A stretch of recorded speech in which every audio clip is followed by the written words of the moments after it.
All right, my loves. So I also plan on sharing my screen for a little bit.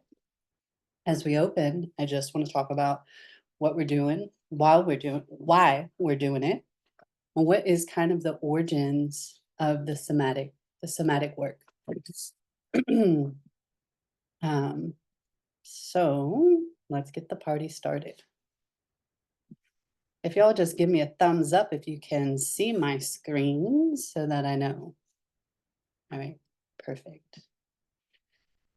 So I'm so happy to be here with y'all. I hope that this is a fun and lighthearted way to kind of enter in to somatic support. I wanted to create a little group where we can come together. Um, One of the main things when we go into somatic work, a big part that we look at is the knowledge and the wisdom that comes from Dr. Stephen Porges. And he is the guy that gets a lot of credit around the polyvagal theory. And it's really changing a lot in our medical fields and the way that we're looking at mental health and the connection between our mind and our body. And Stephen Porges says we can't talk about the body without talking about our environment, without talking about our family environment, our relational dynamics, our attachment styles, everything we come in contact with. Um, is creating an effect on our development every moment. And when we're children, this is happening quicker. But when we look at the vagus nerve and we look at all the work that he's doing, what we're seeing is the vagus nerve can show us a lot about our ability to emotionally regulate.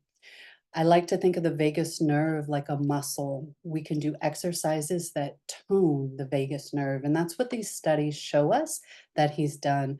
The weaker the vagal nerve, the lesser the ability to emotionally regulate.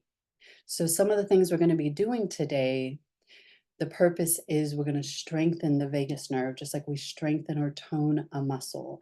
And if you look at this image, you will see it's referred to as the wandering nerve. The nerve starts in the cervical spine and it moves down, but it has all of these branches. And as you can see, into the mouth, into the neck, into the heart, and into the organs.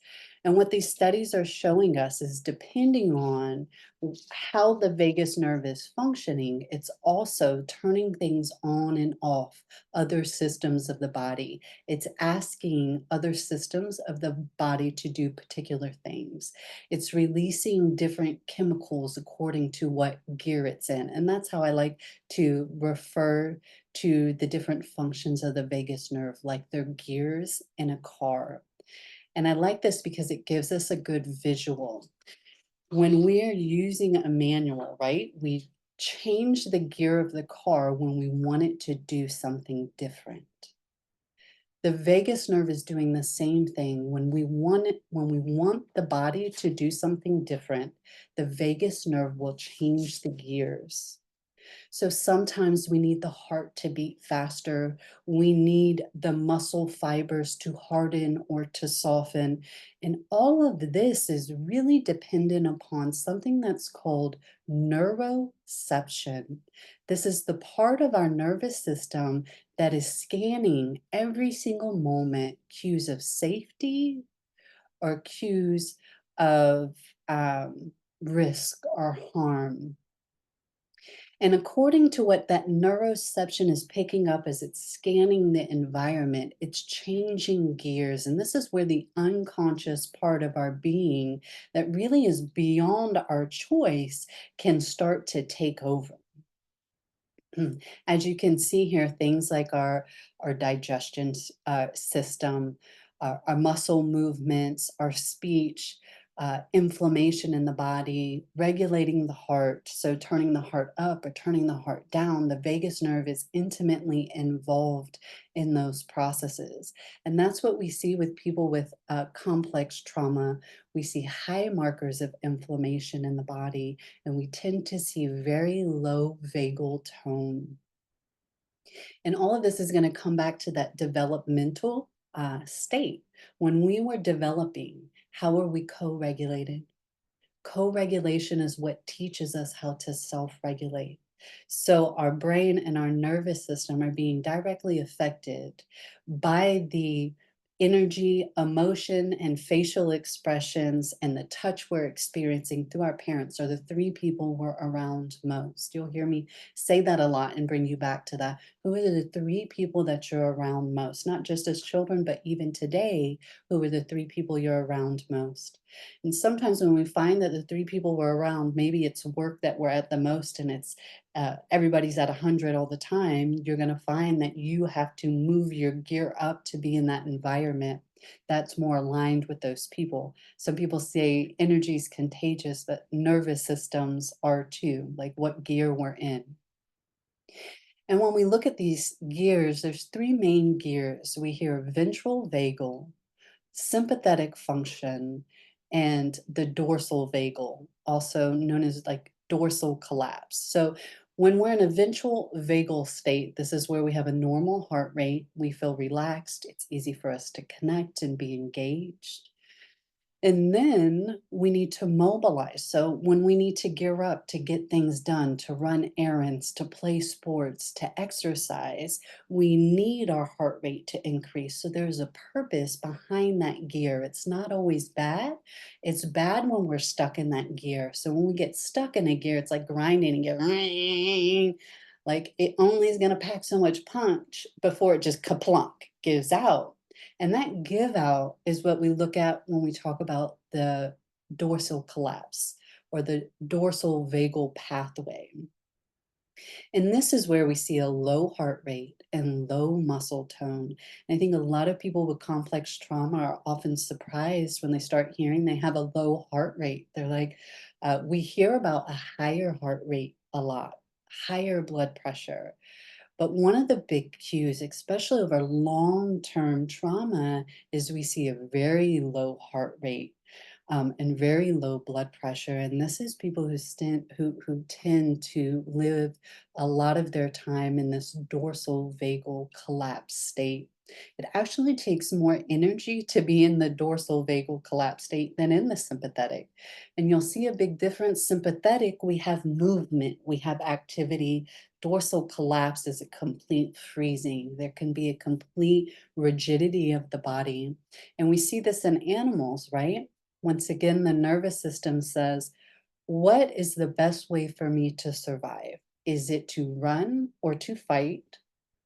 Or is it to freeze or to fawn? I feel like we have a lot of information and insight around fight and flight. We hear this a lot when we think of trauma. We think fight or flight, especially if we're dealing with PTSD. It tends to be more obvious. There's anger, there's rage, there's explosion, there's impulsivity. But this dorsal collapse, I really like to hone in on this one because this one's hard to see. This shows up as people pleasing. This shows up as abandoning ourselves so that we can serve others. It looks like someone who would give their shirt off their back to make someone happy. The part of complex trauma um, that we really work at in trauma recovery is looking at the personality adaptations that keep the nervous system stuck in these gears. And dorsal collapse, this fawning in particular, this freezing, we see silence. This is what we see in a lot of sexual abuse situations. The nervous system realizes this person is bigger, this person has a gun, this person is stronger. The nervous system makes a choice. The safest thing for it to do is to freeze the entire body. We see this in animals when they freeze, when they see something. These aren't We can't choose to be in any of those gears. Something beyond us chooses which gear to be in. And I think that's important to really open up for people so that they understand that when those moments happen, there is something beyond your conscious awareness that's making that choice. And the fawning, I love bringing the fawning to the surface because it shows up when it shows up, it's important to ask yourself, what's happening that moved me into people pleasing? Because this one is so hard to see that When we move into that space where I choose the purple drink instead of the red drink, when really I wanted the red drink, why did I choose purple when I know I really wanted red? This one, I feel like we really need to keep shining the light on. Often, dominant fawners and freezers, we see a lot of autoimmune disorder go with this one. Autoimmune disorder, when we think about the immune system, it's like a floating brain in the body. So when your immune system, which ideally fights off bad stuff inside of you, begins to reverse itself and attack healthy tissues, there is a deep psychological and emotional component that goes with that that has been linked in through this complex trauma. So for autoimmune people, this is one of the big ones I'd love to go back to and really pull out so we can keep looking at when is this triggered, what triggers it in particular, and how can we bring more awareness to those shifts in personality that keep us frozen or fawning. And here's that little ladder just to give you a visual on the gear system in a way we can look at it. We go from ventral, and ideally, we can move to fight. But what we often see, especially if we have aggressive parents or we're in dangerous situations, is that fight will get suppressed. Some part of you will realize that fighting, using the wrong tone, doing these kind of things will become more dangerous, and then we will drop down into the dorsal collapse. This is also what we see when we allow babies to cry it out. Babies don't go to sleep because they've soothed themselves from crying long enough. Babies go into dorsal collapse because their nervous system shuts them down. It's so overwhelming that their nervous system shuts them down. And then those become the adults who cannot express their feelings because their nervous system has learned that when I cry, when I make noise, when I scream, when I call out, no one shows up. So um, I'm excited to be a voice in undoing this belief in particular that no one should cry it out. Everyone needs co regulation, no matter what age we are. All of us cry for a reason. Crying helps regulate the nervous system and it sends a cue before we can speak, before we develop language. It's the only language we have to let our ideal protectors know that we need help, that we're uncomfortable. All right.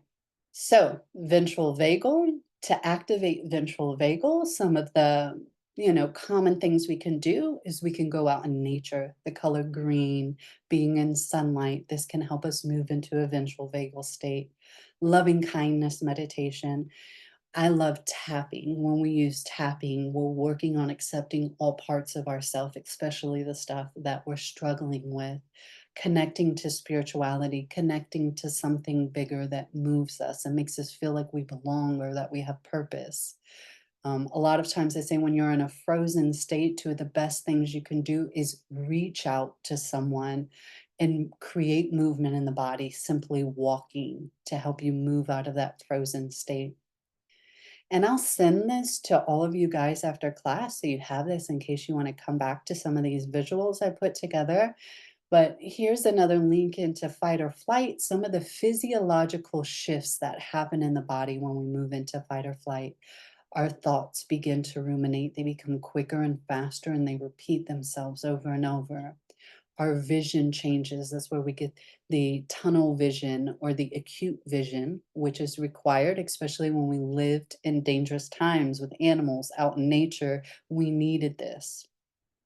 The breath quickens, the heart rate quickens, nausea or butterflies in the stomach. So those little branches of the vagus nerve that go into the intestines, they begin to send signals to withdraw blood from the extremities and these other parts because we don't necessarily need that in the moment to survive.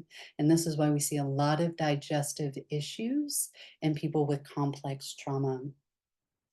And then the muscle tensing, we see this as armoring, and this is why body work and massage is a big part of trauma recovery. One, healthy touch helps regulate the nervous system. It's one of the most natural and organic ways to regulate the nervous system. Soothing, slow movement helps regulate the nervous system. It helps us change gears. But the armoring of the muscle, there's a developmental part of that, especially when we're younger, where our body will develop in this hardened way. And no matter how much yoga or massage we get, we can't seem to get those parts of our body to let go. And that's because there's very unconscious stuff that still hasn't been um, worked through or processed or released. So, freeze or dorsal vagal shutdown. Peter Levine, who's the father of somatic experiences, says that to move out of that, something like a shake or a shiver can help expel what's left of fight or flight energy in the body, so pent up energy. And he studied animals. Animals do the same thing. They shake and they shiver after near death experiences, and it helps that nervous system move back into a more balanced state. So that's why they say animals don't have PTSD, but they have all of these other movements that help them to release that excess energy.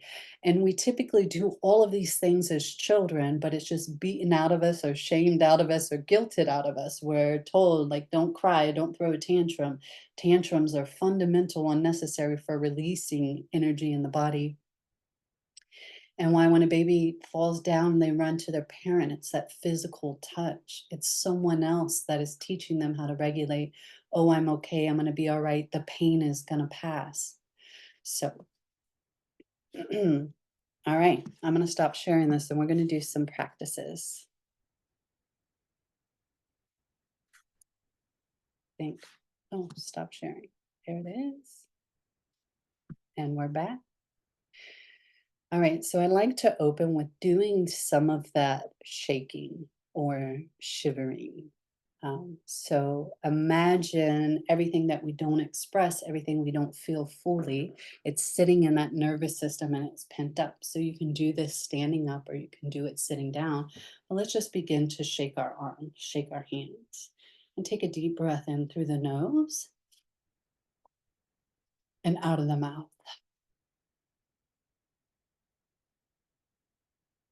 Inhaling through the nose and out of the mouth. Now involve your chest when you shake. See if you can feel movement in this part of your body or if it's tight and rigid. If it is, it's okay. You're just observing. Where does the movement stop? And inhale through the nose. Exhale out of the mouth. And maybe you make a little jiggle, maybe your head or your neck. And if it doesn't, it's okay. But what we're observing is our own armoring. Where do we hold that energy the most? And we're just curious about it. Inhaling through the nose, out of the mouth. And now let's shake the hands down. Now I want you to do this with your shoulders as you shake your hands down. Inhale into the heart, out of the mouth. Two more times.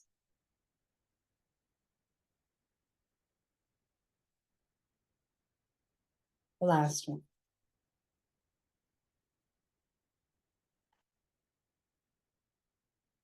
Right? And now we're just dangling our arms. I'm a little hot now. Dangle our arms. Beautiful. All right, we're going to take this flat part of our hand and I want you to come to the meat here of your shoulder. And we're honing in on this connection between the neck and the heart. And I want you to tap here. This can be gentle or it can be invigorating. And I'm just going to talk while we do this. Now, this is a place that's directly linked to not speaking what we feel. So you'll keep going as I am animated with my hands, our heart, what I feel. This is my felt sense. And through my felt sense, this energy moves upwards. So here is where we begin to clamp down. I have a feeling. What is my ability to move that energy through my throat center and out of me? So, as we tap here, what they have found is we do this to disconnect our voice and our body, our felt experience and sensation. So when we drop down, we're hitting this pressure point and trying to move energy down. And let's go to that opposite side, finding that meaty place and breathe into the exact point that you're tapping. Take a deep breath in and out of your mouth. Well, let's do that two more times.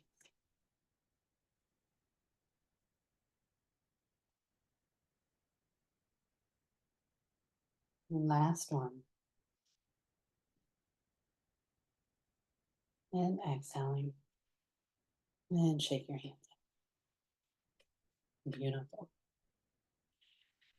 And then I want you to just place your hands over your heart for a second. If it feels good to you, maybe you'll come behind closed eyes or you just gaze down towards the floor, almost closing your eyes. And I want you to just tune inward into your inner reality for a moment. What's your felt sense in this moment or today? And just gently allowing anything to come up in you that may feel a little heavy, a little activating, that you know you're dealing with in your life, but maybe not consciously. You just press it down because you're not sure what to do with it. What's the feeling? If there was something you were struggling with, something that you know you're wanting to work on a little bit, what would be that felt sense that once arrived? Here in the South, maybe you say, what would you bring to the altar? If you were laying something on the altar today, what would, Emma shaking her head at me, what would you bring to the altar? You know? And then when you're ready, just open your eyes and let me know that you found the thing that you'd like to bring to the altar of your practice. Um, all right. And the next thing we're going to do, we're going to move into our tapping practice. And whatever that was that came up for you, I want you to make this what you insert into our tapping practice. Now, when we tap, and there's a lot of studies around tapping, emotional freedom tapping, one in particular with boys in a group home, and they found like a 50% decrease in the amount of time they spent emotionally dysregulated after they learned tapping. So it seems very simple, but it's really powerful. It's connecting our psyche, our emotions, and our physical body, and it's practicing the acceptance of self. Such a big part, what we see psychologically and spiritually, these points that are connected are the fragments of the self. In the shamanic belief systems, they talk about it as the fragments of the soul, the parts of us that break off because they've been shunned or they've been exiled. If we're talking about parts work with Richard Swartz, who is the exile? What parts of us have we sent away that we don't accept, that sit out in darkness? Those parts of us become like these things that come up from behind us and grow really big, and they come out when we're triggered, and they really can be monstrous and disastrous and self-sabotaging. So we talk about what we bring. What parts of us are we bringing? Is it anger? Is it jealousy? Is it fear? Is it limitation? Is it insecurity? What is that thing for you? And the statement we use is, even though I am blank, I accept myself. So I'm going to use the word, even though I'm overwhelmed, I accept myself, right? So it can be very simple. Just find a word that fits what you brought to the altar for the practice. And as we start our practice, you use your word or you can use mine if you feel like you don't want to use your word. You can speak it out loud because I can't hear you. So feel free to use your voice. Using your voice helps to tone the vagus nerve. It helps you to practice using your voice. What we're going to do is we're going to start tapping at this point. So it's the little karate chop points, right? And you're going to repeat this statement. Even though I'm overwhelmed, I accept myself. Even though I'm overwhelmed, I accept myself. Even though I'm overwhelmed, I accept myself. So every time you open the practice with this opening statement, you'll say it 3 times. And then you're going to tap on the top of your head. And this can be 5 to 7 times gently. Even though I'm overwhelmed, I accept myself. And then we go to the third eye or the inner eyebrow. Even though I'm overwhelmed, I accept myself. Into the temples. Even though I'm overwhelmed, I accept myself. And under the eyes. Even though I'm overwhelmed, I accept myself. And now under the nose. Even though I'm overwhelmed, I accept myself. Into the chin. Even though I'm overwhelmed, I accept myself. Under the collarbone. Even though I'm overwhelmed, I accept myself. And then right across the breast line to the side body. On the rib cage, even though I'm overwhelmed, I accept myself. And the opposite side, even though I'm overwhelmed, I accept myself. And now the crown of the head again. Even though I'm overwhelmed, I accept myself. Inner eyebrow. Even though I'm overwhelmed, I accept myself. The temples. Even though I'm overwhelmed, I accept myself. Under the eyes. Even though I'm overwhelmed, I accept myself. Under the nose. Even though I'm overwhelmed, I accept myself. And the chin. Even though I'm overwhelmed, I accept myself. Under the collarbones. Even though I'm overwhelmed, I accept myself. And the side body. Even though I'm overwhelmed, I accept myself. The opposite side. Even though I'm overwhelmed, I accept myself. One more round. Top of the head. Even though I'm overwhelmed, I accept myself. Third eye. Even though I'm overwhelmed, I accept myself. And the temples. Even though I'm overwhelmed, I accept myself. Under the eyes. Even though I'm overwhelmed, I accept myself. Under the nose. Even though I'm overwhelmed, I accept myself. And the chin. Even though I'm overwhelmed, I accept myself. Under the collarbones. Even though I'm overwhelmed, I accept myself. The side body. Even though I'm overwhelmed, I accept myself. Opposite side. Even though I'm overwhelmed, I accept myself. And now let's bring the hands over the heart, close the eyes or almost close the eyes. Holding your awareness in the heart center, holding that statement, even though I am, I accept myself.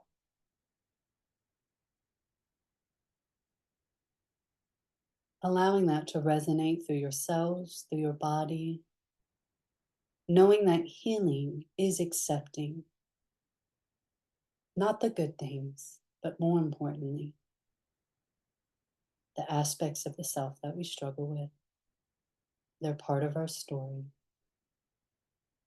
And shaming, guilting, and exiling,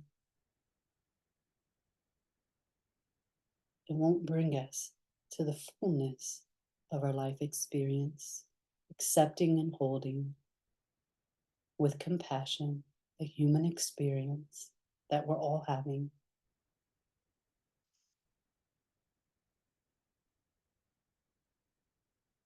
And we just allow our hands to come to our lap and your eyes can come back to me. Beautiful. So the next practice we're going to do, your hands are on your thighs and we're going to start to bilaterally tap our hands on our thighs. And I want you to do this nice and slow as if we're the ticking of a clock. Right? And you don't have to lift find what you like. The hands can do this, or we can just be doing this in this alternating state. This is something you can do in public when you're starting to get overwhelmed. And what we're going to do is we're tapping, is we're going to start what's called the bumblebee's breath. This is kryptonite to the nervous system in the best way. The bumblebee's breath vibrates the vagus nerve. So We'll inhale through the nose, and as we exhale, we're going to make the sound of a bumblebee as long as you possibly can. You almost want the body to begin to do this number because you're exhaling so long. We want a really long exhale. And we're going to do this as we're tapping on the legs or the knees, wherever your hands are. So let's inhale together. You can close your eyes or almost close your eyes, whatever feels good for you. Or keep them open if you want to look at me. That's awesome too. Inhale, and as you exhale, make this sound. Mm.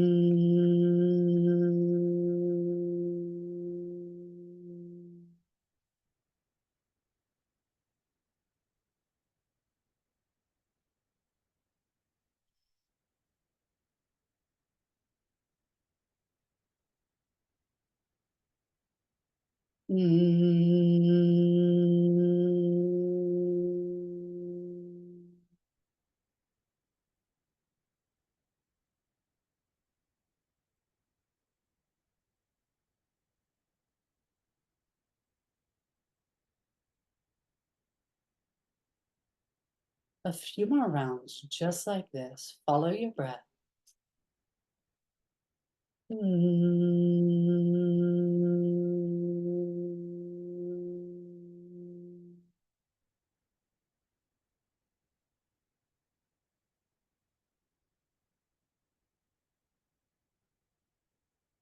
3 more rounds.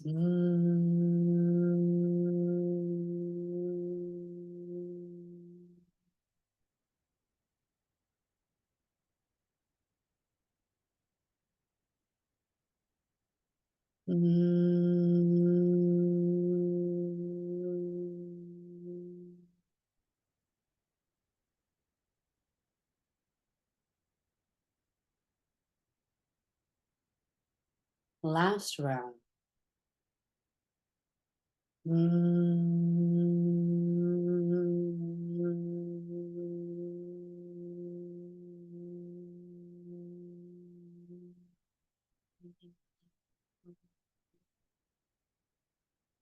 Now just tapping with the hands and observing the sensation of the body from the breath.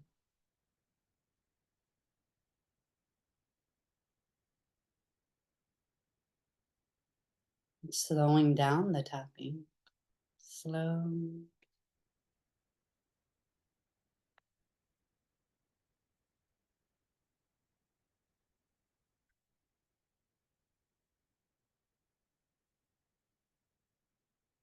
And now taking the hands and covering the eyes. So bringing the heel of the hand right to under the eye socket and gently resting the palms over the eyes.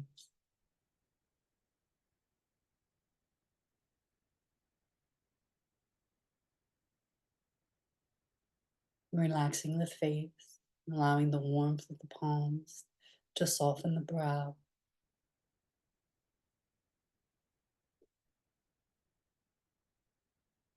And just taking one last deep breath here.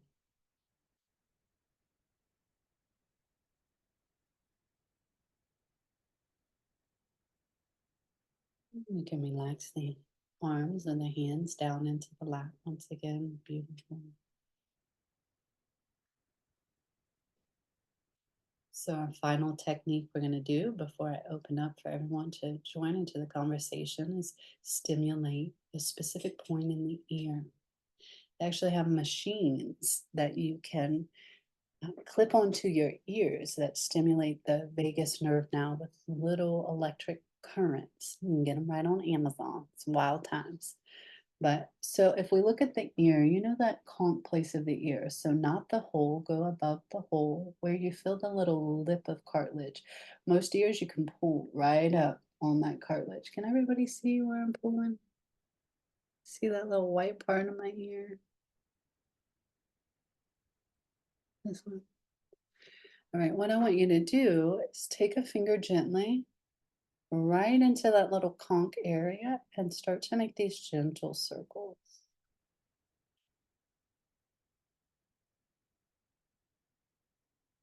The branches of the vagus nerve reach into the ear, connect with the facial muscles. And this will be something that most therapists are familiar with. We look for the affect. of the face? Is there any expression when people talk or when they tell stories? Well, these nerves have a lot to do with our face becomes frozen. I see this with a lot of military people too. They get out of the service and like their face is still frozen. They have to relearn how to allow movement to come into their face. And we'll go in both directions with those circles. And reversing again. Mhm. And then just do a gentle pull down on the lobe, making the ears nice and long. We'll do that a couple times here.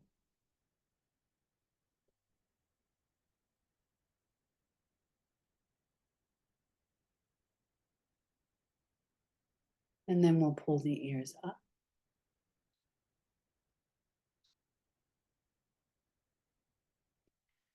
This is something we see in schizophrenia as well. The face, the bodies become really hardened. And once again, this vagus nerve is connected.